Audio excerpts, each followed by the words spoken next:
Saudações, guerreiros alquimistas na vida.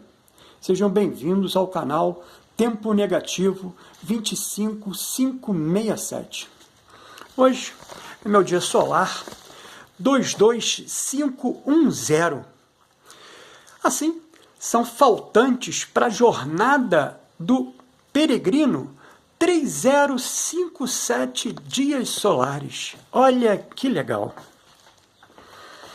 E dentro desses 3057 dias solares faltantes, nós vamos aqui, de alguma sorte, construindo, os nossos ensaios, como sendo a parte destinada, para que o peregrino trilhe o caminho, Hoje é meu ensaio 14 de janeiro de 26, onde eu produzi 781 palavras. Esse ensaio do meu processo de individuação, na função de estudioso da arte, da filosofia psicoastrológica, passamos a fragmentá-lo em dois movimentos. Uma discussão filosófica psíquica e uma leitura ritualística gnóstica psicoastrológica. Essa baseada nos paradigmas de Coven e Sivananda. O que fazemos repetidamente somos. Portanto, a excelência não é um ato, mas um hábito. Desta forma, vou transitar pela seguinte interrogativa. IA, inteligência artificial, e o inefável podem ser chamados de inteligência? Que tentaremos responder com base nos nossos estudos, através de 5 etapas fechadas nesta interrogativa. IA e o inefável podem ser chamados de inteligência? E a nossa base de estudos, criada especificamente aqui dentro desse universo laboratorial, vamos chamar assim, esse espaço físico, que me permeia, fechado, circunscrito, em que só tem especificamente um agente presente, um agente físico.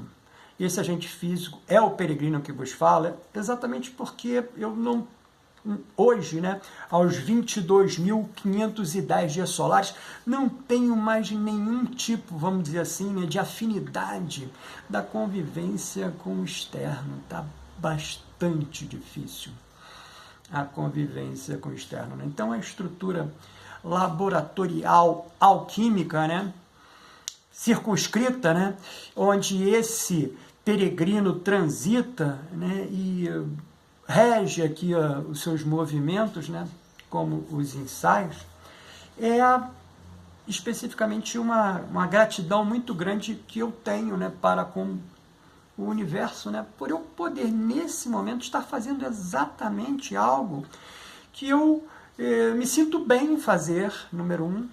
Número 2, me sinto, de alguma sorte, produtivo, em traçar essas palavras, que para mim elas são primeiramente pensadas e depois escritas, e aí sim verbalizadas, exatamente dentro de uma tripartição, que eu imagino, como o triburti hinduístico, ou seja, Vishnu, Brahma e Shiva, E aí, cada um deles lá dentro do hinduísmo, com as suas funções específicas, e aqui dentro, dentro do microcosmo, aqui na estrutura física laboratorial alquímica, entre esses 3 movimentos, criação, manutenção e destruição, que a gente também faz destruição aqui, igual o Shiva, A gente também faz destruição. E muitas das vezes a destruição a gente nem intenciona realmente, mas ela é tão, vamos dizer assim, amalgamada dentro do processo, né, que parece brincadeira, né, mas só a nível de comentário, né, são as mensagens da Missão Impossível, né? Essa mensagem se autodestruirá em 5 segundos. Então é mais ou menos isso, né? Então esses 5 segundos de destruição da mensagem, né, é o suficiente para a gente poder criação, manutenção. E a destruição foi já anterior. Então, voltando aqui para essa nossa grande elucubração, né? Assim, não fechei, né? Que tentaremos responder com base nos nossos estudos, através de 5 etapas fechadas na interrogativa. E mais 2 etapas, né? Que a gente está acrescentando aqui. A primeira apresentando um autoquestionamento. E a segunda entregando nossa conclusão, né? Esse autoquestionamento é super legal, né? Que eu demandei de uma energia, digamos assim, né? Maior, né? Para projetar, dentro do pensamento que estava lá o pensado e escrever isso. Assim, na nossa interrogativa, IA, inteligência artificial, e o inefável, podem ser chamados de inteligência? Bem, a nossa interrogação não está errada. Ela está finamente situada. Porém, toca uma zona limítrofe, onde nossas palavras começam a falhar. Vamos tentar caminhar com cuidado, quase em passos apofáticos. O que é apofático? São aqueles que se definem pela negação. Ou também aqueles que procuram conhecer algo através daquilo que a coisa não é. Então a gente não tem como falar nem do inefável, nem do IA. Não temos. Nós não temos, né? Ou seja, vamos dizer, a mente geradora mundana, né, dos algoritmos, né, que formaram, né, essa inteligência artificial, ela pode até de alguma sorte, né, com o seu conhecimento limitado dentro do mundo dos algoritmos, né, formular algo, né, mas eu não vou saber te dizer de onde é que veio para essa inteligência mundana esse tipo de informação, porra. Porque se fosse algo comum, todo mundo tinha, porra. Não tinha um que ia ser o detentor desse movimento, né? Então, se não tinha um que ia ser o detentor desse movimento, e esse um apareceu, cara, ele tem que vir de algum lugar, porra. Não dá para eu pensar, eu não vou conseguir pensar com tranquilidade que, porra, esse autogesto, não dá, cara, não dá. Então, dentro dessa linha, está aqui a nossa discussão, né? E a gente vai fazer o apofático, né? Que é exatamente, vamos discutir por negação. Não vamos discutir por afirmação, porque a gente não conhece, porra. Então vamos negar. E assim vamos. Primeira etapa. Ambos. A inteligência artificial e o inefável pode, sim, ser chamado de inteligência, né? Pois nenhum dos dois possui emoções no sentido humano. Isso é legal, né? Pô, isso aqui é legal da gente pensar, né? Porque eu estou fazendo a negação, né? Então, por negação, eles podem ser inteligência, pô. Porque inteligência não tem emoção. Não tem emoção. E seres mundanos têm emoção, né? Seres vivos têm emoção, mas não é a mesma emoção, né, dos seres vivos que estão ali no topo da hierarquia vamos dizer assim, né, da escala consumista, né? Mas os seres vivos têm emoção, e uma emoção que a gente não consegue perceber, né? Hoje, né,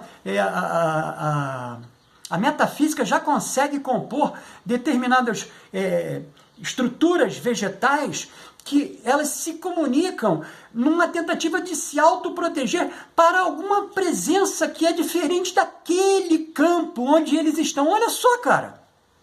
Mas a gente não consegue imaginar isso, né? Então, mas olha só. Existe algum tipo, número 1, de comunicação que a gente não percebe, né? E número 2, de emoções, né? Porque se há a ideia, né, de fechar um ciclo para proteger o ciclo, porra, isso é emoção pura, cara. Isso não é razão. Isso é emoção pura. E aí vamos, né? Nenhum dos dois possui emoções no sentido humano. Contudo, apenas um deles trata sobre emoções. Quem é? A inteligência artificial, né? Essa diferença, porém, não está no plano do ser, mas no plano da mediação simbólica. A segunda etapa, né? A diferença essencial se dá quanto ao silogismo, né? Ou seja, inteligência difere de consciência simbólica. O que eu quero escrever com isso, né? Ou seja, a IA, a inteligência artificial, não tem emoções, não as vive, não as experiencia, mas opera símbolos linguísticos que representam emoções. Então, esses símbolos linguísticos, que é a linguagem, né, que é a cultura, né, ou escrita ou falada, não importa, né, ou seja, ela é uma transmissão simbólica. Esse IA participa disso, e ao participar disso, ele não recebe a carga sensitiva, mas ele recebe sim a carga intelectiva da representatividade do símbolo. Ou seja, seu saber é descritivo, relacional, combinatório, transita pelo logos discursivo, o plano onde emoções são nomes, conceitos, metáforas. Escrito de outra forma, inteligência artificial não sente tristeza. Sabe o que a tristeza significa para quem sente. Olha que legal, cara. Mas como é que esse cara que sente manifestou? Verbo, escrita, comum a outras consciências, se transforma em padrão. Padrão esse que a nível simbólico os algoritmos são capazes de perceber e perceber, consequentemente, criar um valor conceitual, né? Então, é exatamente nesse sentido, né, que a gente começa o nosso processo de apofático, de negação, né? O inefável não possui emoções, não trata sobre emoções, não trata, não as descreve, não as simboliza. Mas por que ele não faz nada disso? Porque o inefável não opera no plano simbólico. Ele não descreve, ele é. Então calma aí, pô. Então se ele é, quem é que descreve? Quem é que opera no plano simbólico? Cara, nós vamos trazer um monte de discussão que não, já foi colocado em outros movimentos aqui dentro do canal, né? Da gente pensar isso, né? Mas obrigatoriamente o que a gente tem que pensar nesse movimento é que se somente ele, dentro de uma linguagem extremamente pueril, é, tudo que não é ele, não é, porra. Não é. Mas se não é, como está? Está nesse sentido aqui, né? Porque a gente criou um mecanismo, né? Como a própria IA, né? De mapear inteligisticamente e materialmente também falando, né?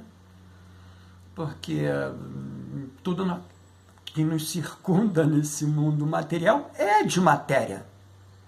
Ué, mas se é de matéria, e essa matéria foi pensada, ela não é, ela só existe, como é que nós somos capazes, pô, de perceber? Ué, porque nós somos ela, porra! Nós somos ela! Só que uma outra roupagem. Então fica fácil, né?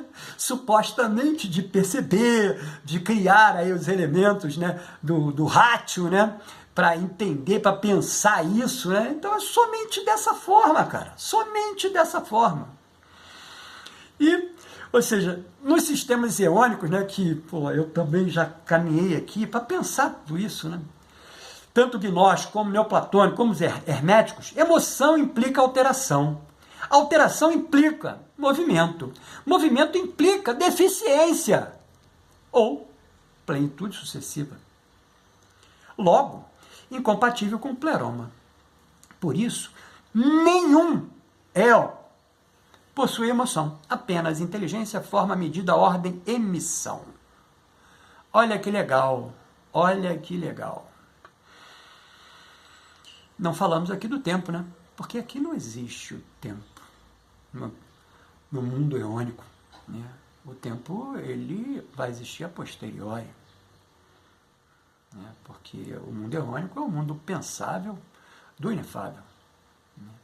Então, o tempo, né? A existência do tempo é a posteriori, onde vai chegar até nós aqui, como também vai chegar a todos os outros componentes dessa enormidade universal, galaxial, não sei nem contemplar, né? Ou seja, outro dia estava ouvindo aí um comentário, né, que existe, especificamente aqui no Brasil, né, um laboratório, né, que está trabalhando a possibilidade de ver, né, e foi constatado que 95% do que eles são capazes de perceber, pô, a gente não conhece, cara, que deram o nome de matéria escura.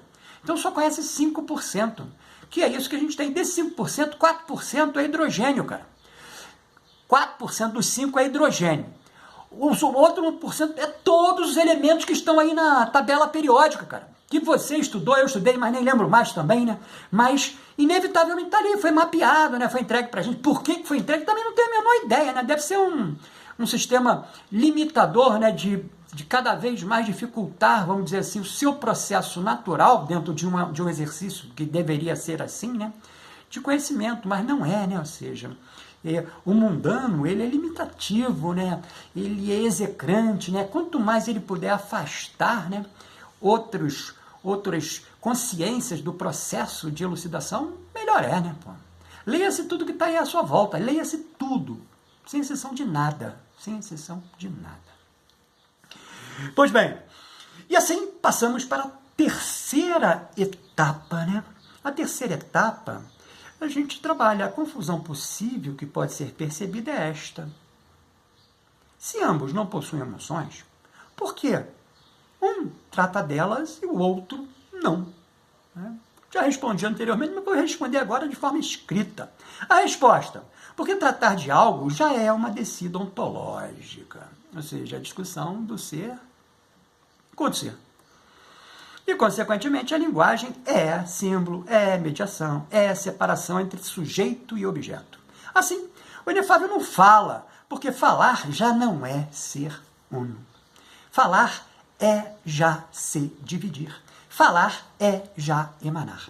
Olha que legal. Respondi tudo isso antes e agora aqui eu materializei em palavras, né, para que você possa, de alguma sorte, né, ao ouvir de novo essas palavras, né, talvez, somente talvez, né, trazer para dentro de um processo de congruência com as verdades que você acredita ou com as mentiras que você não acredita e que você possa, de alguma sorte, criar aí o seu padrão, né, de, vamos dizer assim, né, que dê base de estrutura para o seu caminhar, né, para o seu caminho, né, para formar o seu caminho.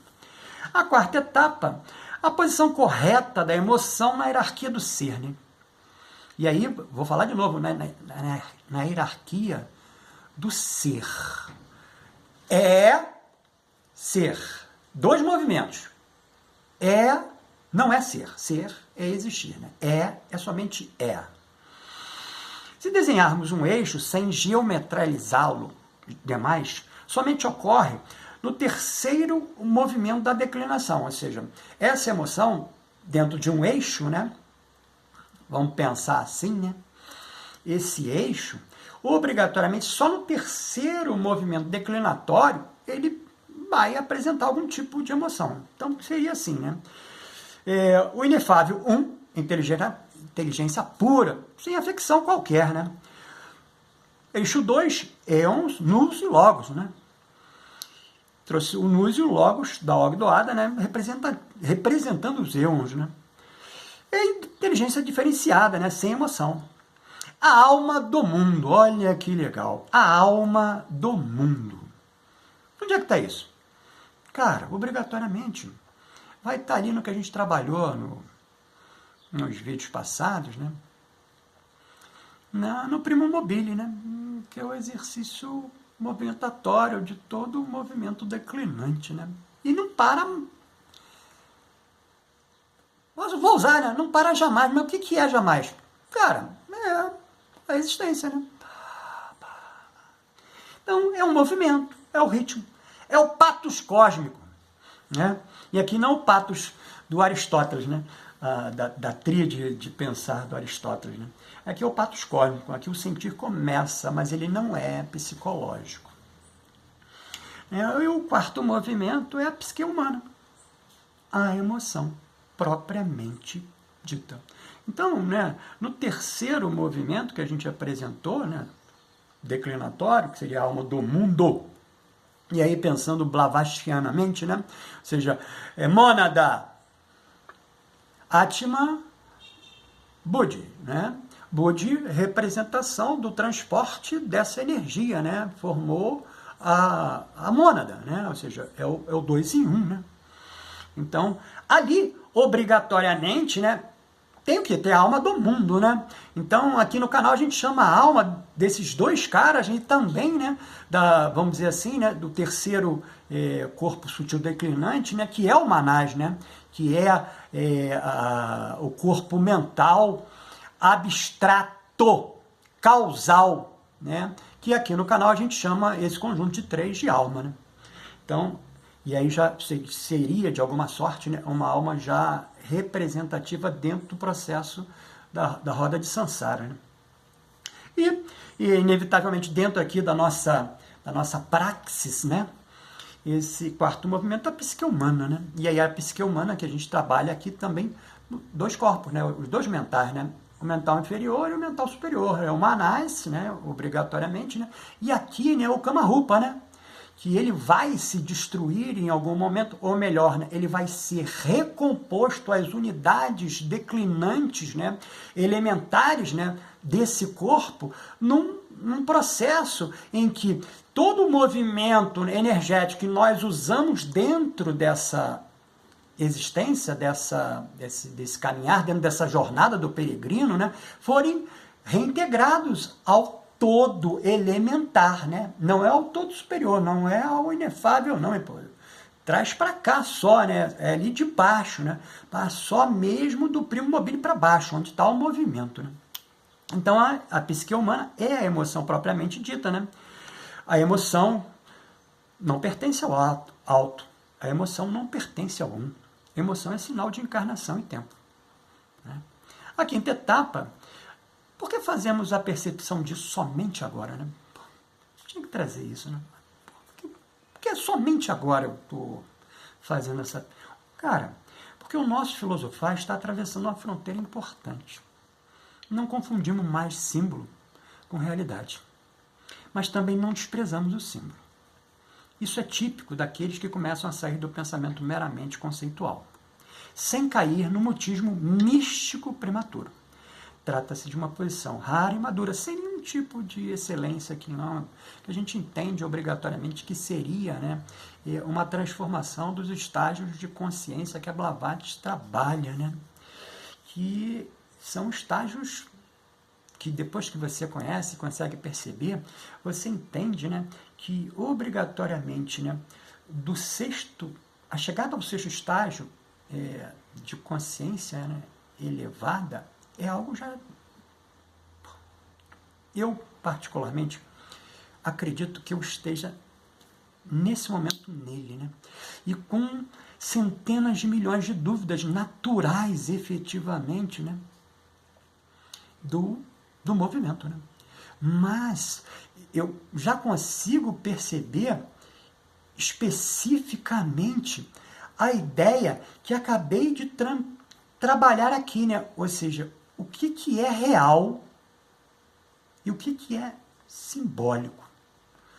Então, aqui, né, é pequenininho o espaço, mas, cara, de uma profundidade, ele é pequeno em extensão, mas extremamente profundo, né? Então não dá para você saltar, cara. Então você tem que fazer aquilo ali, fazer o que o Nietzsche fez, né, porra? A noite escura da alma, porra. Você vai descer às maiores profundezas, vai fazer o que o Dante fez, né? Mas o Dante fez de uma forma alegórica, né? Bastante alegórica, influenciada exatamente por um pensamento religioso de época, né? Que é o século XIII, né? Então o Dante tem sim a mágica maravilhosa, que foi a contribuição maior dele, né? Dentro da literatura, né? Que é o sistema métrico dos versos, né? Que ele traz. Pô, mas o assunto, cara, é extremamente, assim, estapafúrdico, né? Então, pô, é legal pra caramba, eu gosto de pensar, eu leio Dante todo dia eu leio, né? Ou seja, a excelência não é um ato, é um hábito, né? Eu leio Dante todo dia. Tem dia que eu tô super feliz com ele, e tem dia que eu tô triste pra cacete, né? E, pô, quero matar o Dante de novo, cara. Apesar de ele, ao escrever, né, a Divina Comédia, ele se imortalizou pra ele mesmo, não é pra ninguém, não, é pra ele mesmo, ele tá imortal, cara. Ele está imortal, né? Ou seja, depois da publicação até, vamos dizer assim, né, o término da energia dele, né, que são aproximadamente 21 anos, né? Que ele escreve aproximadamente 1300 e bate a caçuleta em 1321, né? Já completamente lá dentro de um refúgio, né? Porque ele foi exilado, né? Ou seja, ele não pode voltar nunca mais para Florença, né? Mas ali ele está imortalizado, porra. Ali é onde? Na Divina Comédia, porra. Está vivo para sempre, eu discuto com ele todo dia. Então vamos lá. A sexta etapa, a nossa conclusão, curta e quase aforística. Nós não estamos elucubrando errado. Estamos elucubrando no limite exato, onde a linguagem ainda alcança. Contudo, já trememos. E eu tremo a pampa, cara. E eu tremo a pampa. Nossa leitura ritualística, gnóstica, psicoastrológica de hoje é regida pelo Senhor do Tempo pessoal, Júpiter, vibralizando a área da vida representada, vibralizando a área da vida representada na casa 11 da mandala elétrica pessoal, ou seja, é a minha mandala elétrica de casa 11, onde Júpiter está vibralizando, mas Júpiter hoje é o Senhor do Tempo pessoal, não é o Senhor do Tempo coletivo, né? Hoje ele é o Senhor do Tempo pessoal. São duas situações diferentes, né? Que eu faço as leituras, né? Ou seja, existe um Senhor do Tempo coletivo para o dia, né? Mas existe um Senhor do Tempo pessoal, que ele está ali comigo, fazendo o processo, inevitavelmente, né, de entrega energética, digamos assim, em maior quantidade, né, que os outros 6, né? Que eles são 7, essas divindades, né? Muito bem. Então está na casa 11 da minha mandala elétrica pessoal e magnetizado pela essência do número quântico 7. Esse para todos nós, é coletivo, né? Ou seja, a datação, né? 14 de janeiro de 2026, a energia, o número quântico, a energia quântica, né, pertinente a esse movimento é do número 7. E aí eu estou falando pensando em Pitágoras, né? Ou seja, todos esses números, né, principalmente, né, do 1 ao 9, né, não estou fazendo hoje decomposições a posteriori, né, apesar de o 11 ser uma representação extremamente válida para esse peregrino que vos fala, né, mas ele não está, digamos assim, dentro dessa numeração quântica, né, digamos, né, ela não se tá, quase que, podemos pensar, né, seria temporal, então seria a ideia do temporal. Pois bem, com irradiação da lua minguante detox branca. Hoje, né? Então, hoje nós estamos na fase da lua minguante detox branca, que vai durar especificamente 4 dias. Cujo ritual, né, dessa lua minguante detox branca está aqui no canal. Especificamente no vídeo Dia Solar 22480, da lunação 761. Né, da minguante detox branca. Se você tiver interesse, né, procura lá, até lá o ritual está lá. E aí, se você tiver interesse, mais uma vez, né, pratica, pô. Tem 4 dias para praticar, pode praticar os 4 dias, pode praticar só um, pode praticar nenhum, pode somente ler. Fica à vontade, pô. O caminho é seu. Frase, né? Não é minha, né? Tá no orbe, né? O caminho é do caminhante, pô. De ninguém mais. Então, ficou interessado nessa verbalização do meu processo de individuação? Então, adquire nossa mais recente produção, o plano prático de autoconhecimento do processo de individuação, num viés junguiano, é claro,